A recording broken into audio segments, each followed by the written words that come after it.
So I'm going to talk today about really a very broad topic, very thematic.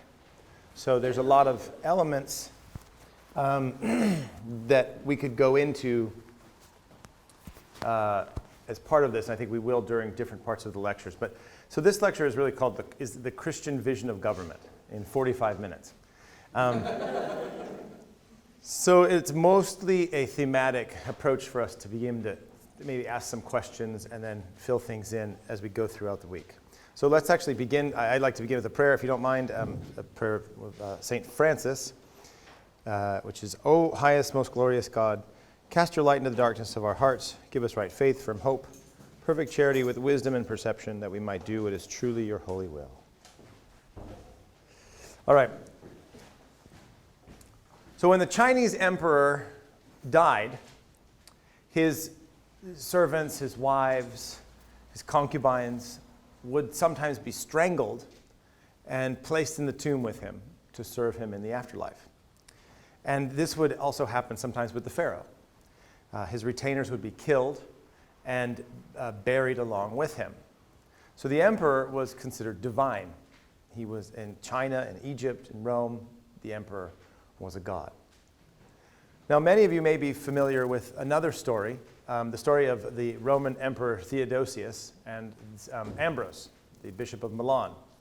So during the reign of Theodosius, there was a riot in Thessalonica. And so after there's a famous charioteer had been arrested, right, for lewd behavior. He'd propositioned, I think, the son of the governor.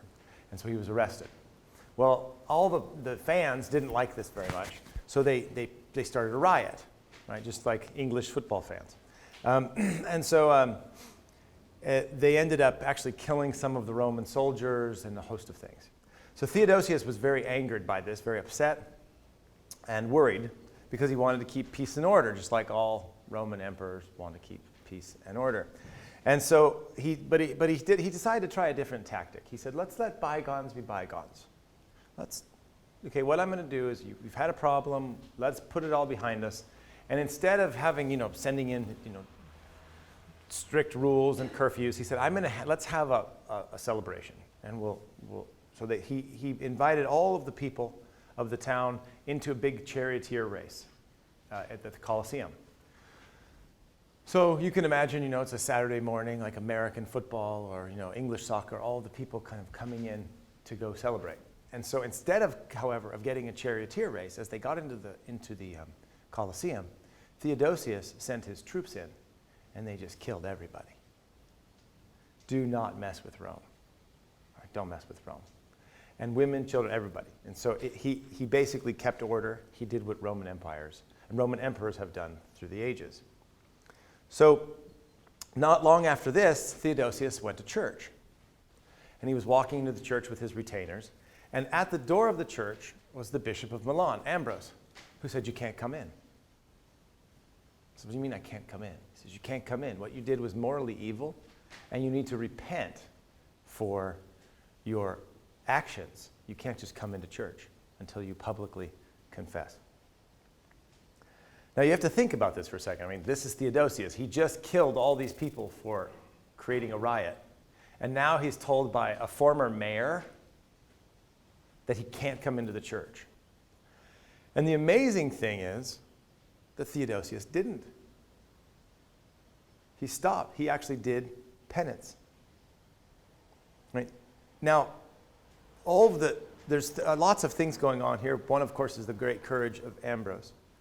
And while there are many complexities between the state and religion, in the history of liberty, and there are many things going on, this story of Theodosius and Ambrose sums up one of the fundamental elements of a Christian vision of government, that the state is not God, that there is something above the state, that even the emperor is subject to the rules of God, that there are some things the state cannot do, and that the peasant, the nobleman, the emperor are all under this law. So Cardinal Ratzinger has a line where he says, the church, by definition, limits the state. The church, by definition, limits the state. There's something above you that calls a demand on people, depend on the inner life of people,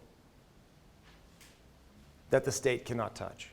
And of course, the impulse of totalitarianism is to control every element, including the inner life, including the thinking of people. But the church, by definition, limits this. And the story also demonstrates one of the distinct ways that Christianity deals with power. Okay? So, as I said, this lecture is very much an introduction to the Christian vision of government. What does Christianity bring to the table? How do we think like Christians about government? And so I'd like us to explore just a couple of ways that Christianity gives us a unique perspective in thinking about a just ordering of the state. Now, one of the things I'll argue, perhaps controversially, maybe not, is that the Christian vision of government has been the greatest force for human liberty that the world has ever seen. And then ask us to think about what happens if we lose some of the anthropological and moral assumptions that come along with Christianity. What impact does this have? Now, I want to make a couple things clear. A Christian vision of government is not simply, there's a couple things we need to make clear. One, a Christian vision of government is not simply a secular vision of government with Jesus sprinkled on top. Okay? This is a lot of times when we think of Catholic education or Christian education. You use government school textbooks and a government school curriculum, and then, we go to Mass once a week. I mean, that's not a Christian vision of education any more than that's, right? It penetrates from the bottom, right, of what this means. At the same, for example, it's important to note at the same time that a Christian vision of government also does not mean that there's only one single way for Christians to think about the ordering of the state. Good Christians can disagree. I'll talk about that more in a minute. But Christianity doesn't give us certain policy descriptions. Like Father Ronheimer said yesterday, in this correlation between Christian anthropological foundations and the market economy, he said he's not arguing, therefore Christians should be free marketers immediately. It's not like, this is not doctrine, right? Good Christians can disagree, right? And so there's not like a tax rate, right? All Christians should believe that, 23% of tax should go to the government. But first of all, there's no message there. And if there were a message, it would be like 4 or 5% anyway, okay? We know God doesn't even take more than 10. All right. But so what the Christian vision of government does then is not policy prescription, but an orientation, a way of thinking, right? Orientation, like looking to the east, right? A way of thinking about government. And the first thing is that the first of these is that it thinks about the nature and the eternal destiny of the human person who is called to human flourishing, to love God on earth and to live in happiness with him forever. Right? To, as Francis de Sales says, to live well, die holy, and then live in eternal life with God. So this is the starting point of this lecture is actually related to the lecture that Father Ronheimer gave, right? Which is, who is man? Right? There's this wonderful, I think it's in the Gorgias, this wonderful exchange. Socrates is going along and is about to have this debate. And his student Chaerephon is going to go talk. It's the beginning of the Gorgias. Talks about war and battle. It's the battle for the soul of the younger generation. And there's this, they're walking along and Socrates, Chaerephon says to Socrates, what should I say? How should I begin this debate? And Socrates says, ask him who he is. Ask him who he is. Right? Eric Voegelin says this is this core existential question. Who are you? Not what do you do or what's your occupation, but who are you? Who is man? And the core understanding of how we think about the polis is related to think about how we think about the person. These are interrelated. So Aristotle begins really his politics with his ethics. What does it mean to lead a good and happy life? Right? So this lecture will build on that, and I think it's the anthropological things I think we need to keep in mind for the whole weekend as we begin to think about all the different economics and social and political and public policy questions. Are all really economic and social and public policy questions about persons, about families, right? They're not abstract. So in this lecture, what I'll do is really two things. I have a long handout that I usually give handouts, but I didn't print anything this time. So you can get a handout. There may be one at the acton.org website. I have my own personal website, very small, but you can find it. It's michaelmathesonmiller.com, and you can find it says AU handouts, and I can show you if you want, and you can get the handout for this lecture. So what I'll first do is a very brief historical overview of the role of Judeo-Christian tradition in shaping our understanding of government, and then second, I'll discuss 10 key elements that constitute a Christian vision of government. And then perhaps if there's a little bit of time, maybe we can talk about some of the principles, like what is the common good and the idea of subsidiarity and solidarity. If there's time, we can talk about the end, okay? So, though Christianity gives us some clear way of thinking about government, a lot has to be worked out, right? It's not like, again, you don't just read the Bible and come up with a plan. It's not that simple, right? These things have been worked out through the ages, okay? And what do we mean by freedom? What do we mean by the good life? All these things are kind of wound up in the way we begin to think about government. But let's look briefly at the history. Okay? If we look at most contemporary and even many Christian accounts of liberty and living in government, they begin in the early modern period. Okay? It's generally argued that the origins of political liberty are said to be in the English Civil War, the struggles between the Crown and Parliament, the Reformation, the Enlightenment, people like John Locke, and his writings on civil government and religious tolerance. Okay? Others, namely Americans, located in America. I mean, if you ask Americans, when did liberty begin? 1776, okay? There are some people who think it began in France, right? And that there's the only place there's liberty in France. While Texans, people from Texas know there's only one place in the world that has freedom. That's a place called Texas, okay? So everybody has different ideas of where freedom. Now, I'm not going to argue that I'm not saying that there's no modern contribution to the ideas of liberty. Of course there are, right? John Locke has some contributions. But here's let me tell you a couple of interesting things. One is, I taught undergraduates once, and I said, what are the influences on the American Revolution? And I went through and I asked the questions. And I said, is this an influence? Yes. Is that an influence? Yes. Is this an influence? Yes. I said, is the French Revolution an influence on the American Revolution? Oh, yes. Absolutely. I said, are you sure? And they said, I am sure. I said, I can prove apodictically that the French Revolution did not inspire the American Revolution. How are you going to possibly prove that? I said, it happened after. Well, still, they said. It's still. Okay, okay. So retroactive influence. All right, so, but take, for example, okay, so John Locke wrote his second treatise on civil government in 1690, right, where he articulates this idea of social contract. Okay? Now, people say, oh, this is the beginning of social contract. Well, in the New World, in 1620, you had what's called the Mayflower Compact, right, which is a social contract. So 70 years before Locke wrote about the social contract, in the New World, you had the social contract. Well, where do you think the New World got the social contract? They just made it up on the boat? No, they got it from looking at the political arrangements that had developed over the medieval period. Much of what Locke was doing, in fact, was giving a secular articulation of existing political and social realities.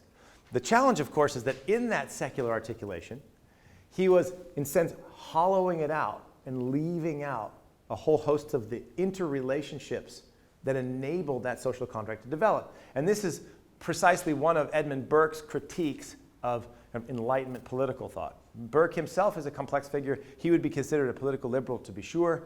But one of his critiques is that we've left out all the prejudices, what he calls, right? All these kind of underlying complex relationships that have made up the possibility. And so they made a possibility of this kind of social contract. And so that when Locke comes in and gives the secular articulation of it, he hollows out all of the relationships that are part of it. Now, I'm not suggesting, again, that modern contribution is irrelevant. I think there are some very important modern contributions. But I would argue that it's nothing compared to Christianity's significance for the idea of the limited state. And as I said, that the idea of the limited state is intrinsically connected to the Jewish and Christian tradition that we saw in the story that I told you about Theodosius. Why? Christianity limits the state. How does it limit the state? What's the first thing that Christianity does to limit the state? It desacralizes the state. Christianity desacralizes the state. Okay? When Jesus said, "Render to Caesar what is Caesar and to God what is God's," his words were revolutionary for how we understand the state. Not everything belongs to Caesar. Lord Acton notes, he said, historically, quote, "In religion, morality, and politics, there was only one legislator and one authority in antiquity. That is the state." So the whole idea of this separation of the temporal and the spiritual was in many ways incomprehensible to the pagan mind. Now, of course, if the state is divine, if Caesar is a god, then people can't appeal to something beyond the state. Now, I think it's important also to back up and remember that we do see adumbrations, we do see foreshadowing of this idea in Antigone, right? Who's kind of making this case to the natural law, right? And Cicero and Plato. But Christianity takes this view to a new and concrete level, right? Christianity desacralizes the state. The state is no longer sacred. So, as Cardinal Ratzinger says, that while Christians regard the state as the custodian of social order, they do not consider the state to be the source of truth and law, right? So the state is the custodian of social order, right, as it says in Scripture, but is not the source of truth and law. The source of truth and law is outside the state, right? So in addition to the story of Theodosius, we see this changing vision in the investiture controversy, Thomas Becket, Thomas More, William Wilberforce, and so on. Okay? And we're going to talk about this in the Birth of Freedom, right? We're going to show the Birth of Freedom so you can see some of that. Now, again, this is not a clean-cut struggle, right? Oftentimes the church, Orthodox, Protestant, and Catholic, would partner with the state, right? And associate themselves with the state and use the state, and the state would use it, right? Sometimes for oppression, right? Yet the vital distinction remains. Okay, so I'm not saying, oh yeah, the church is so perfect and always the church has been a force for liberty. Not always. Sometimes the church has joined together with the state for oppression. And this is not simply Catholic, not simply Protestant, and not simply Orthodox, but all of them. All right? But the very nature of Christianity's self-understanding means it cannot accept a state that purports to be the source of truth and law and that has no limits and pulls everything under itself. This is the reason why totalitarian regimes always try to weaken, if not destroy, Christianity and Judaism. This is why the French Revolution hated Christianity. This is why the Soviet Union hated Christianity. This is why German National Socialists not only hated Judaism but Christianity, because totalitarians want to place all aspect of life under the state. We see this in the resistance of Dietrich Bonhoeffer. We see it in the encyclical of Pius XI when he protests Nazi Germany's treatment of the Catholics. He said, quote, Pius XI, "Whoever exalts race or people or the state or a particular form of state above their standard value and divinizes them to an idolatrous level distorts and perverts an order of the world planned and created by God. He is far from the true faith in God," end quote. Now, totalitarianism either tries to shut down the church or co-opt the church. And sometimes the church is co-opted. But other times, people stand strong. Now, we could spend hours on this topic and all the back and forth.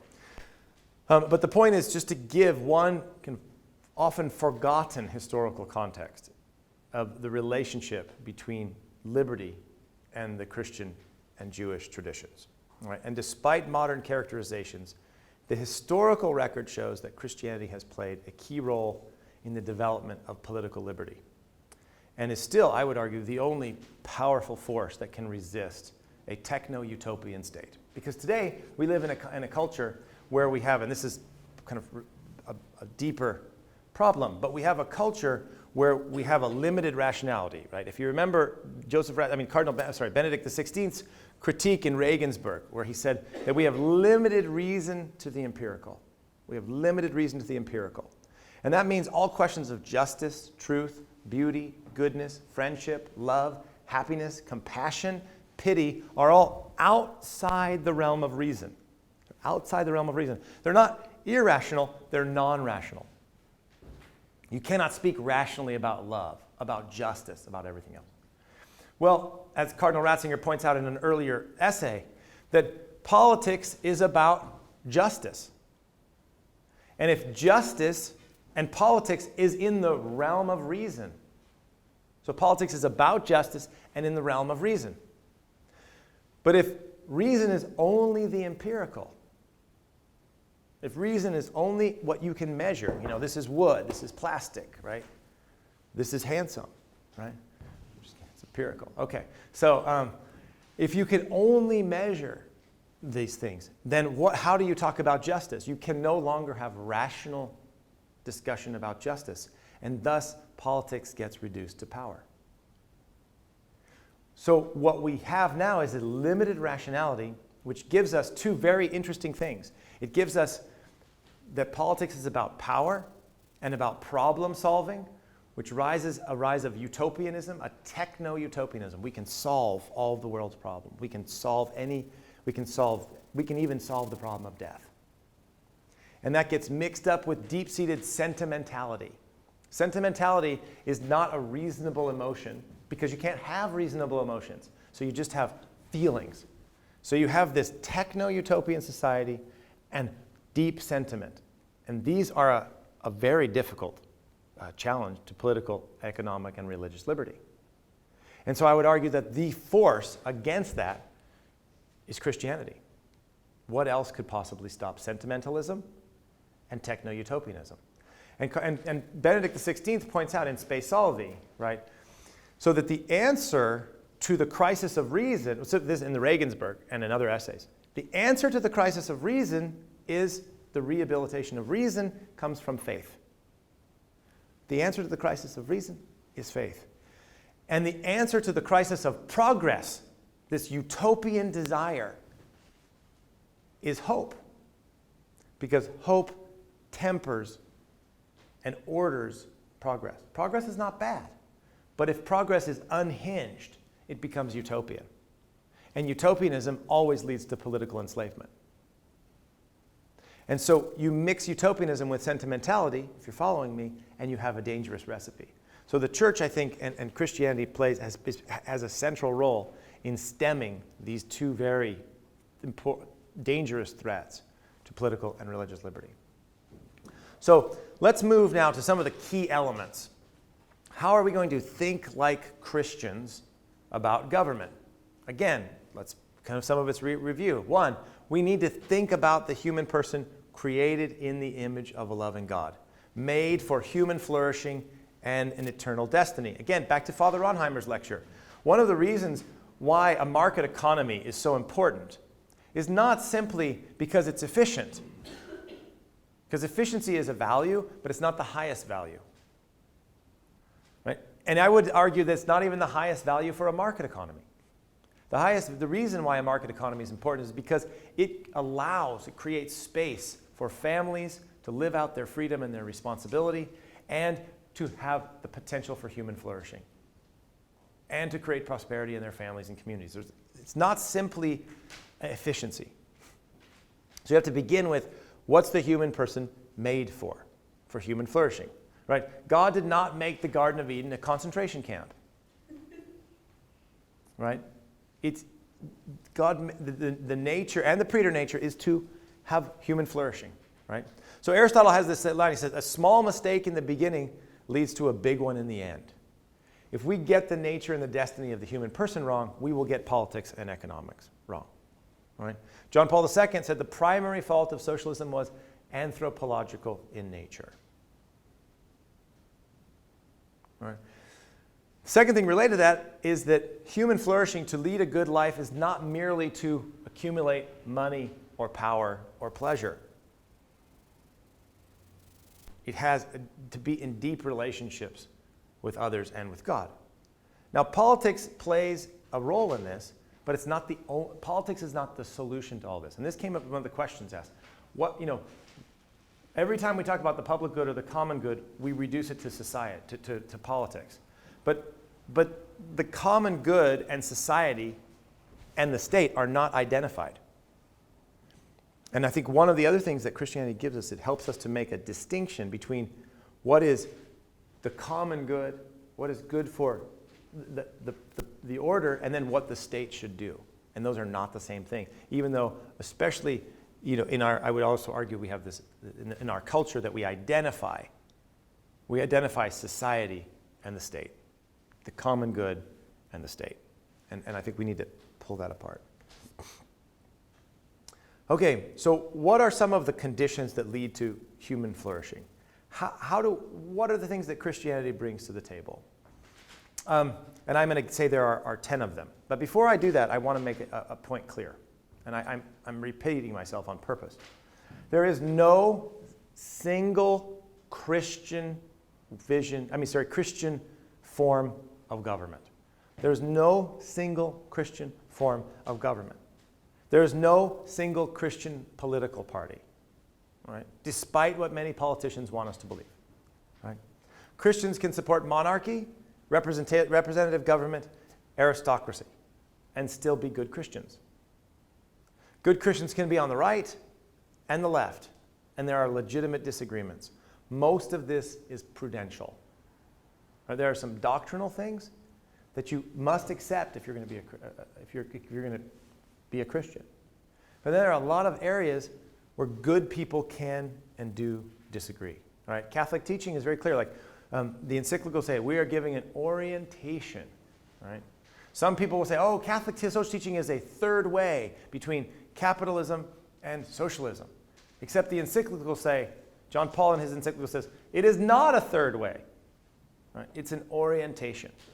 Good Christians can disagree. Cardinal Ratzinger wrote a letter to an American cardinal where he says, you can disagree with the Holy Father in areas of capital punishment or war, but you cannot disagree on abortion, embryonic stem cell research, or euthanasia.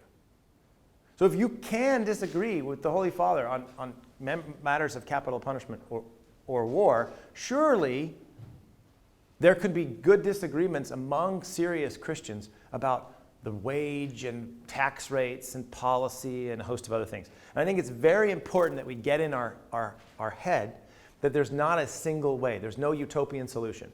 Part of the danger of modern life, as I talked about, which is utopian and sentimental, is that we can fall into the same thing.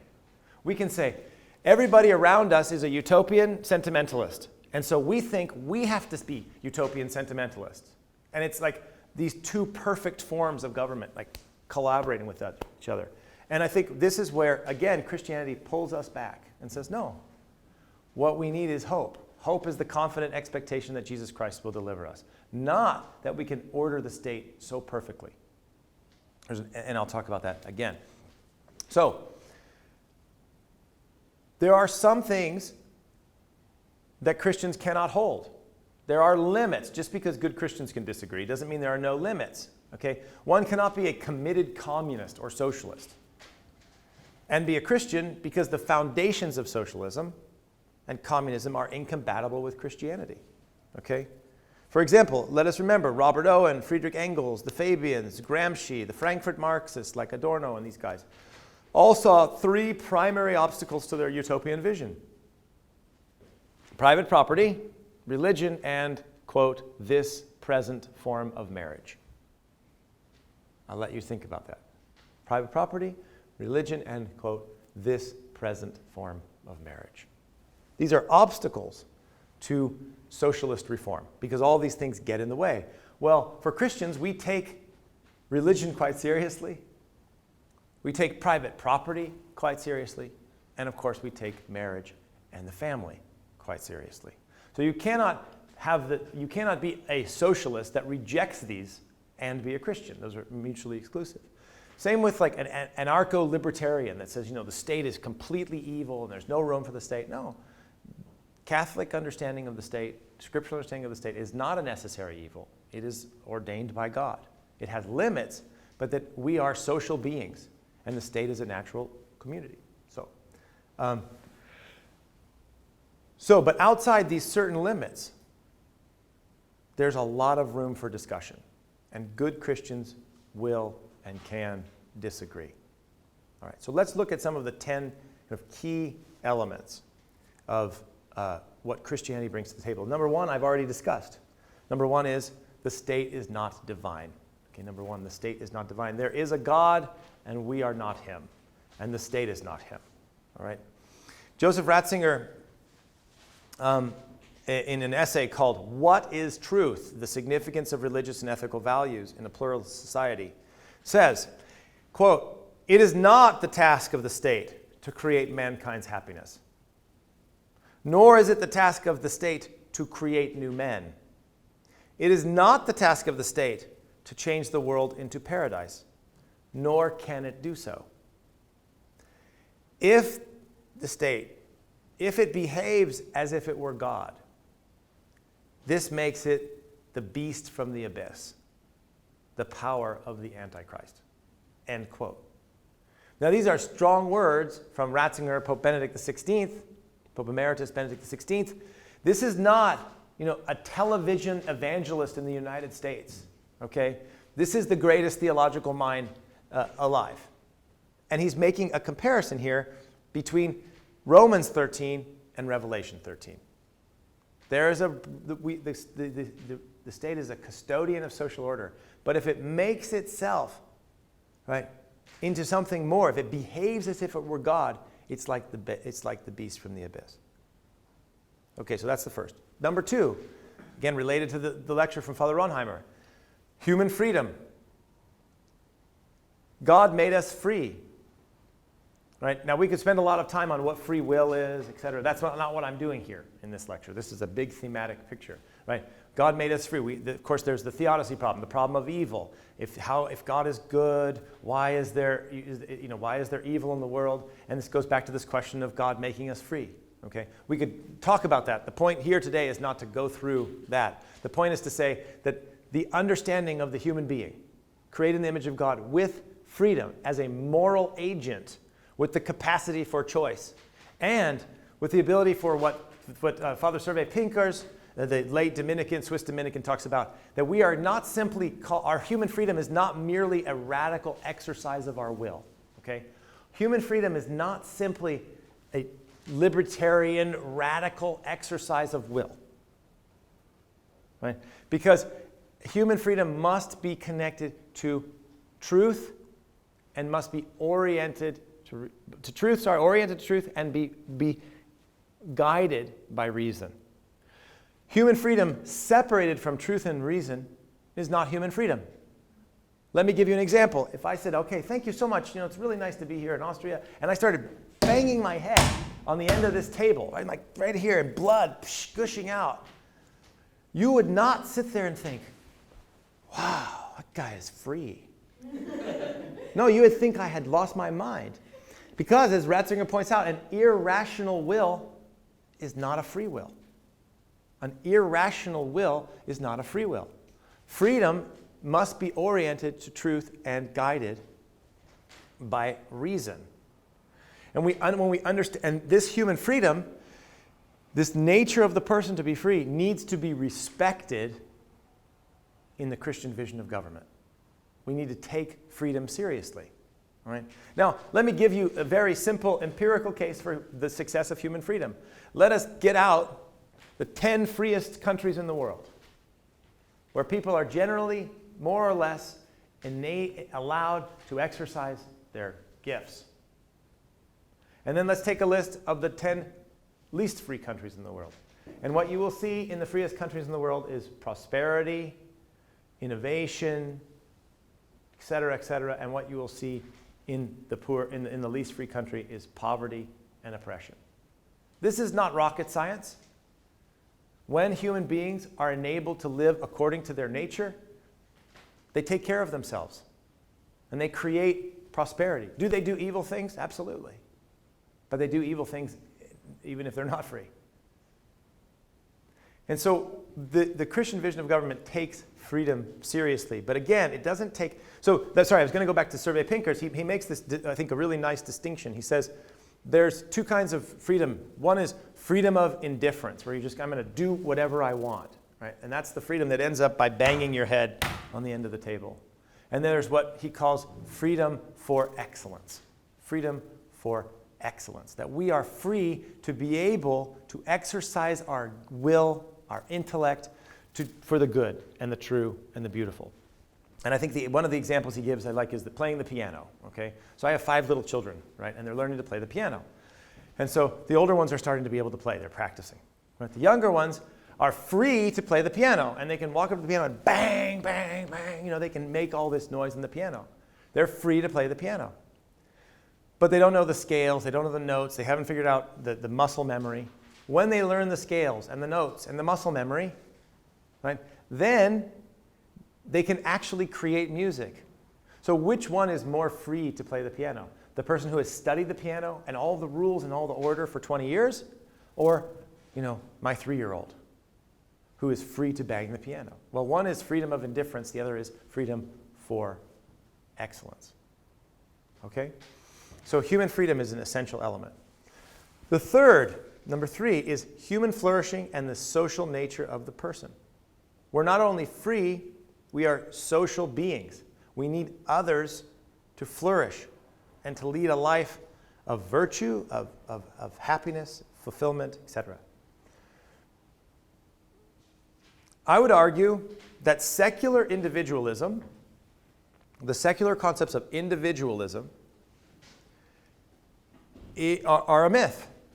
Okay, now, Father Ronheimer is an expert in Hobbes, so he can talk to you about some of the details of Hobbes and Locke and these things. But generally, the strong influences of people like Hobbes, Locke, and Rousseau, and perhaps the most influential of all of them is Rousseau, is this idea of Rousseau, right, that the original man is this radical individual, the noble savage.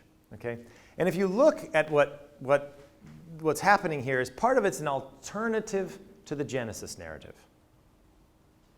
An alternative to the Genesis narrative. And the modern idea, that's kind of prevalent idea of individual man, is almost that man is like, he just pops out of nowhere. And there he is. Now he's going to make decisions. Right? But no, we are born into families. We are born into culture. We're born into language. All of these shape us. So there's a sociological element. Then there's a wonderful book by John Paul II. It was actually before he was Pope. It's his retreat to Paul VI. It's called The Sign of Contradiction is the name of the book, at least in English. And he says there's the fundamental question. Is man alone or is man lonely? Is man alone or is man lonely? The answer is no, he's lonely. Because man alone, this kind of radical individual that just that's not born into relationships, right, is an insufficient, it's a myth, it's an insufficient understanding of the human person. We are what the late philosopher Norris Clark called, I think this is this could be a bumper sticker, I think. It's so gripping. Substance in relationship. Can you imagine? Like, you should have a bumper stickers on your car, like, I am substance in relationship. Okay, I mean, literally millions of people would get that bumper sticker. Okay, no one would get that bumper sticker, but nevertheless, it's still, I think, a useful thing. Substance in relationship. Okay, we are individuals, but we are in relationship, and this is the social nature of the person. Okay, and we need to take the social nature of the person very seriously. It's always amusing to me that people will scoff at the Garden of Eden, but will buy Rousseau's Noble Savage. I mean, how is Rousseau's Noble Savage any more compelling than the Garden of Eden? I think it's even less so. All right.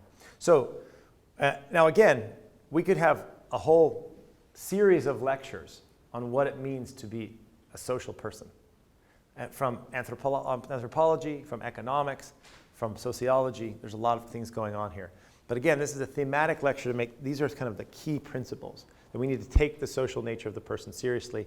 What does it mean? How do we think about it? And not think in kind of secular individualist terms, which I think are not only mythical, but insufficient. They're sociologically insufficient, right, to the nature and the way human beings find themselves, okay? Number 4, another key element when it comes to the just ordering of the state is the reality of sin. Humans are good, but they are fallen.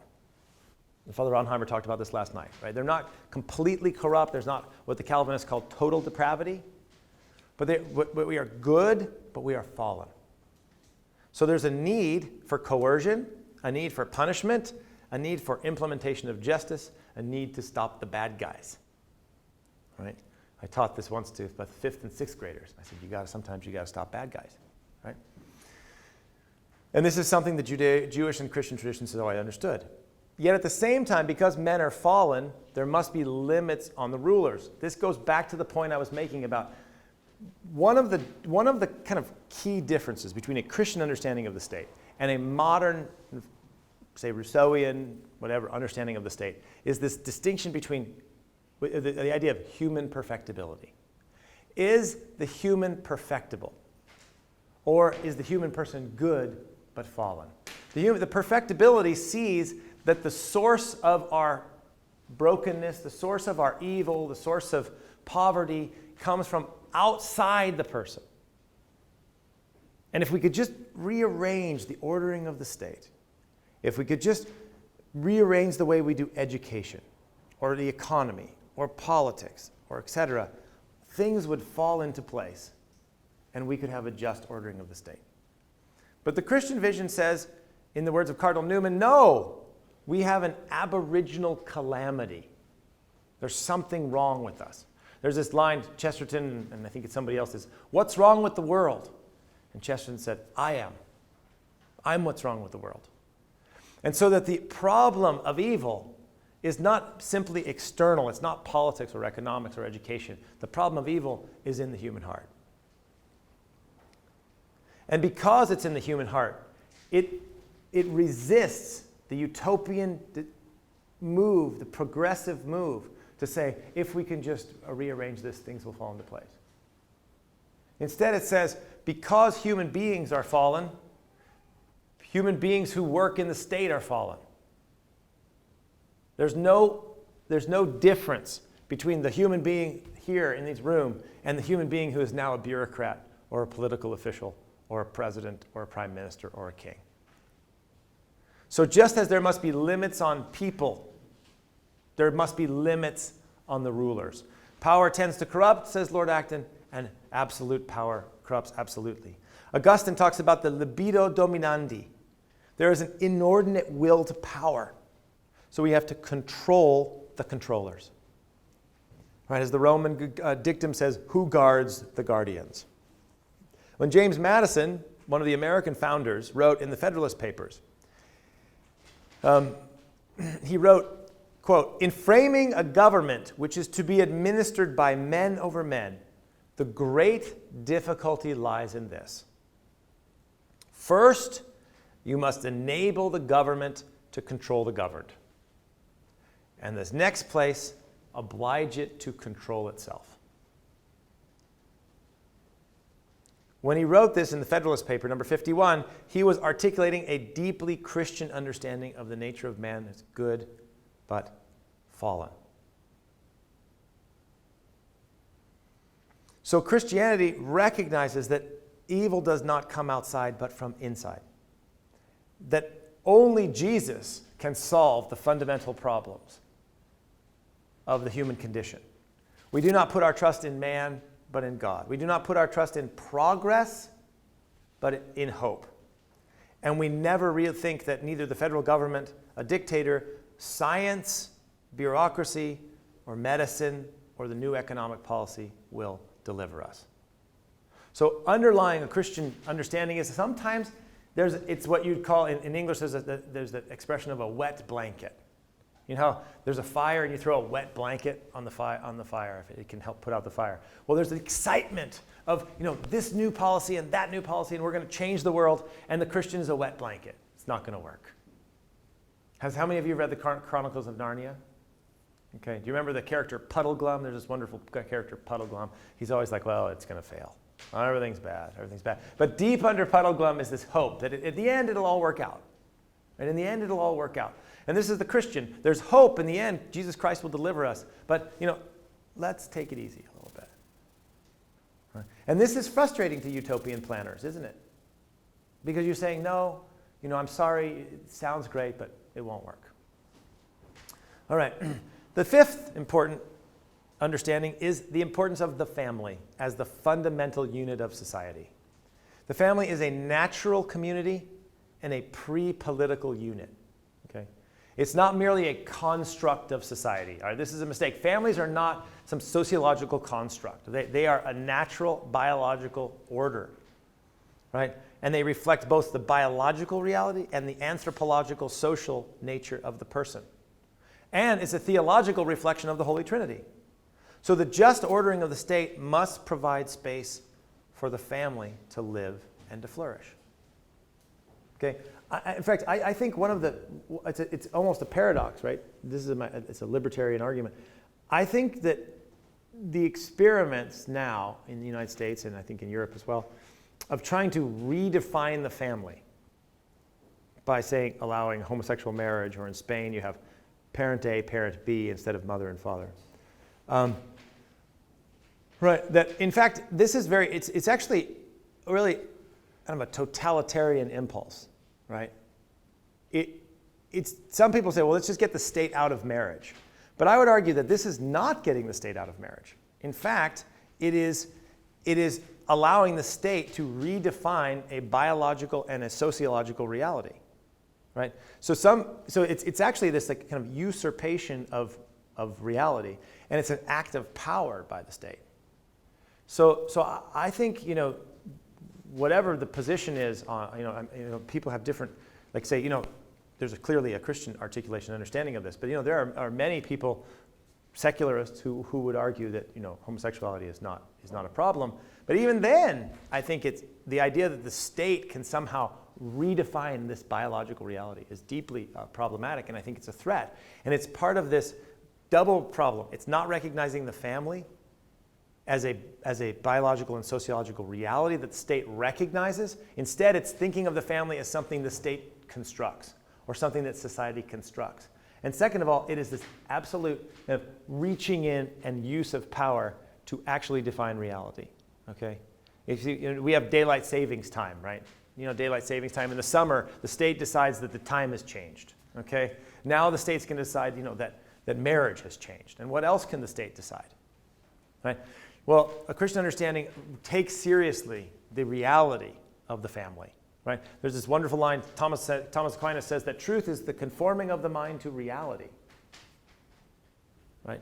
And it doesn't. So, and I think so. There's a lot of things going on here that are important in understanding the family and how the state must recognize the reality of the family. It does not make the family.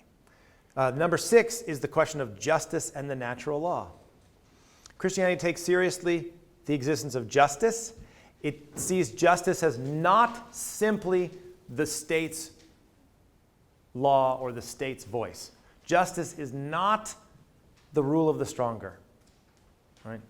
Plato's Republic, right? Thrasymachus is the bad guy, and Thrasymachus says justice is whatever the strong says. Justice is the rule of the stronger. And Christianity says no. Justice is not limited to power. But there is a natural law. There is an ordering of right and wrong, and that law must be in accord with right reason. As Aquinas and Augustine and so many of the fathers and doctors and reformers have recognized, an unjust law is not really a law at all. Because a law, in order to be just, must be in conformity to reason. Neither positive law, nor the word of the tyrant, nor in many cases democratic consensus equals truth. Consensus does not equal truth. That everyone has agreed doesn't make it right. If all of us agreed that we should beat up and steal the stuff from one of the people in this room, it doesn't make it right. Well, there's a natural law and there's justice that goes beyond power or consensus. So the majority cannot decide who lives or dies. That abortion is voted to be legal doesn't make it just. That euthanasia is voted to be legal because, old people are just a burden and expensive. Doesn't make it just. Christianity rebukes Thrasymachus. It rebukes the idea that justice is the rule of the stronger. No, justice must be in accord with truth and reason. Secondly, Christianity takes very seriously the idea of the rule of law. Right? Natural law deals with principles of natural justice. And one of these is rule of law and due process. The rule of law is essential for free society. It is not merely the word of man, but there must be order. Remember, Thomas Aquinas has, what is a law? A law needs to be promulgated, it needs to be reasonable, etc. We take seriously the relationship between law and justice. And the rule of law means that law is not arbitrary. It must have due process. You can be confident in the courtroom that the judge is not the brother of your opponent. Right? You can't, if Christoph takes me to court and he finds out, he sues me for something that I stole something from him in a business deal, and he takes me to court and my dad is the judge. Right? This is not rule of law. Right? There has to be order. There has to be due process. There needs to be enforcement of contracts, okay, that apply equally and predictably to people, rich and poor alike. Now, I'll talk about this in the poverty lecture, but for example, one of the great problems for people in the developing world is that they don't have access to justice in the courts. They are excluded from the formal economy, right?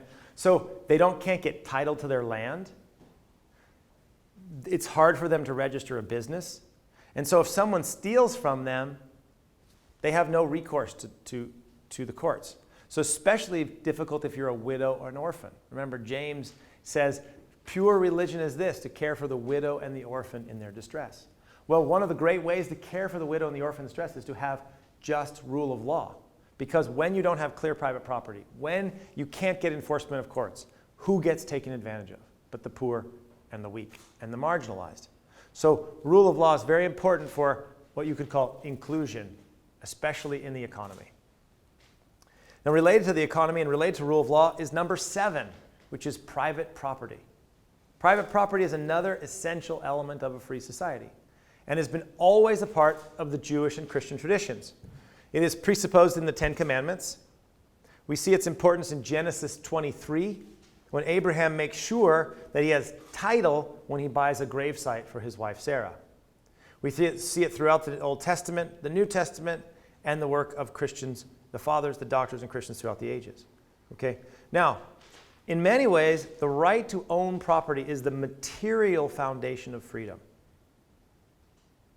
The material foundation of freedom. Now, private property is not an absolute right. Father Ronheimer talked about this yesterday. It's not an absolute right. But one of the interesting things in Rerum Novarum, when Leo XIII is talking about private property, is he's going along talking about private property, and then he kind of stops for a second. He starts talking about the family. Well, why? Well, private property is always connected to the family because, as I said before, private property creates the space for families to live out their freedom and their responsibility. It is also the family that is this intergenerational transmitter of culture. And now, Christopher Dawson, the great historian and sociologist, says that cultus is the driving force of culture. That is, religion is the driving force of culture. Where is religion primarily passed on? Where is religion passed on primarily? When you go to church on Sunday? Sure. But primarily, cultus, culture, religion, and all the other traditions are passed on in the family. The family is the intergenerational transmitter of culture and spiritual values.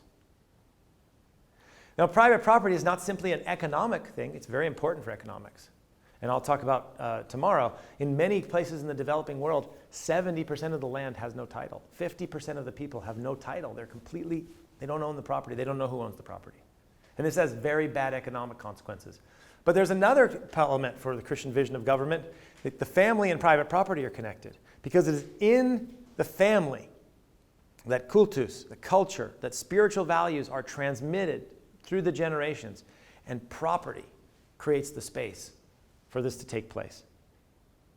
So that the family cannot be dependent completely on the state, but instead has this capacity for self-determination. All right. So, number 8, free association. The right of free association derives from the social nature of man. Man is called to live in communion with others and able to develop intellectually, spiritually, and physically in community. All right? Freedom of association allows people to join together for things, to meet their needs and the needs of others, and to benefit the common good. Now, this does not mean there's a right to join together to do whatever you want, right? So you don't have a right to join together to be, Augustine calls a den of thieves, okay?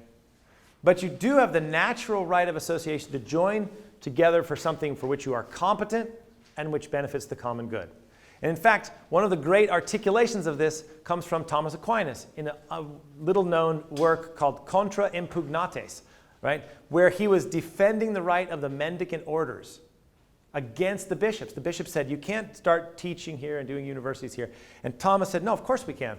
Because it's a natural right of association, we have the competence to do it, and we have the right to actually be involved and teach and do these things because of the social nature of the person.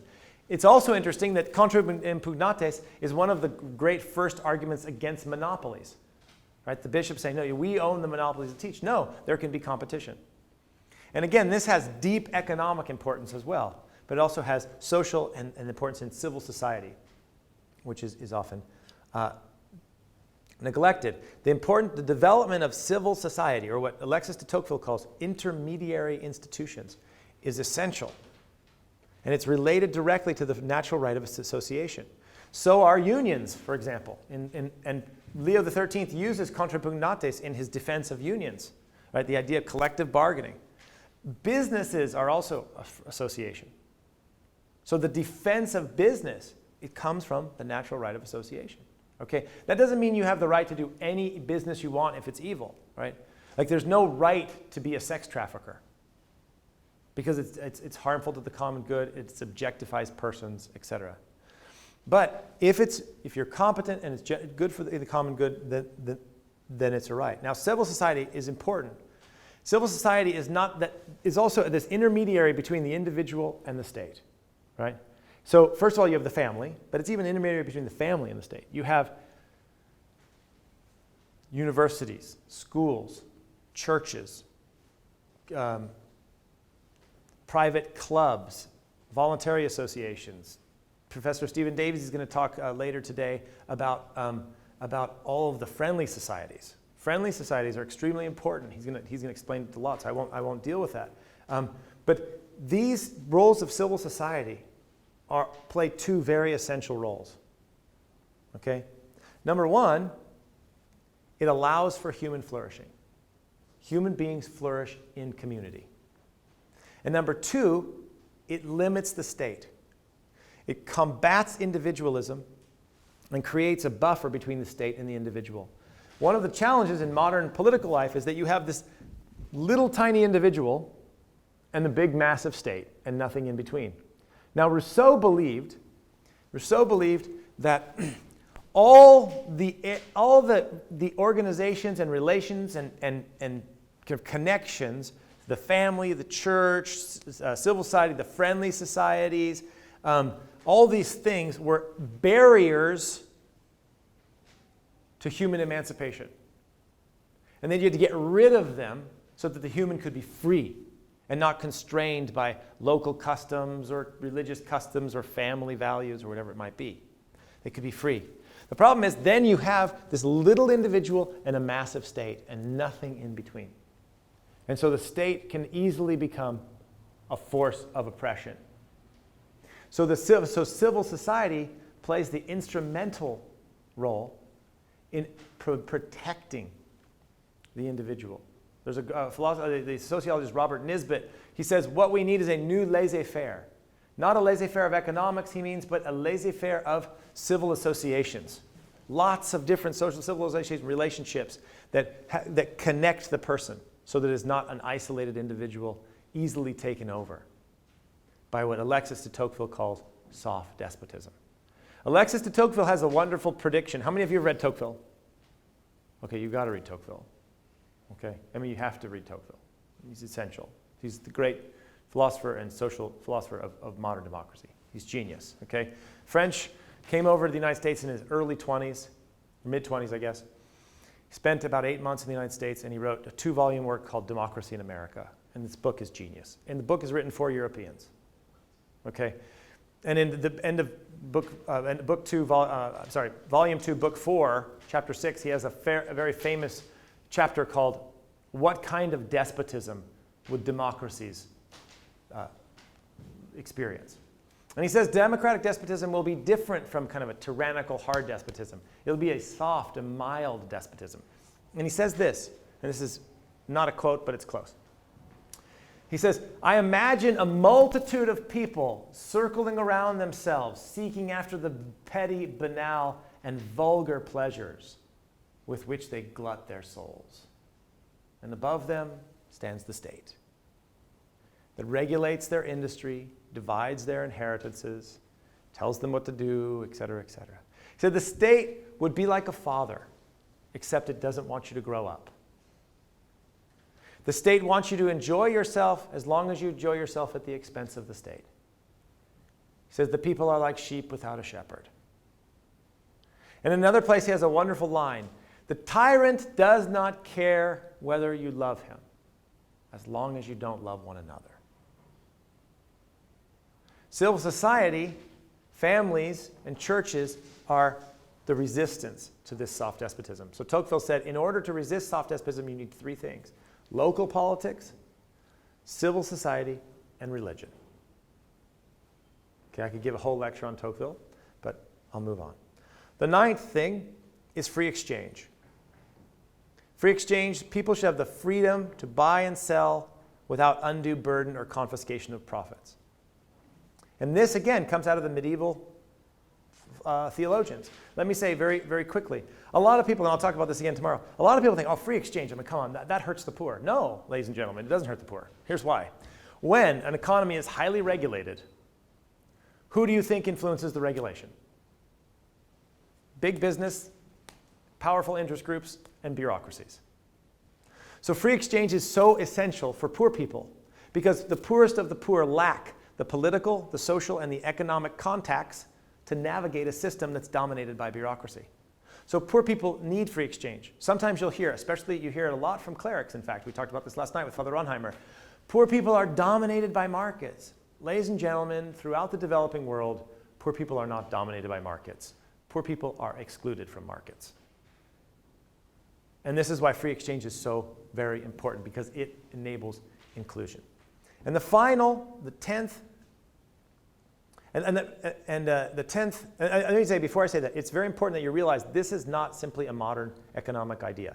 If you look at, say, the late scholastics, the late medievals, you have a deep, rich explanation of the development of the importance of free exchange and the market economy. One book I recommend highly is Alejandro Chafuen's book called Faith and Liberty, and I forget the Spanish translation is a little bit different, but it's called Faith and Liberty, and you can get it from the Acton Institute. Okay? The final element of Christianity, and you've heard it throughout, is that it is anti-utopian. The purpose of the state is to help create a balance of freedom, and this is a quote, a balance of freedom and good that allows each individual to lead a life worthy of man, end quote.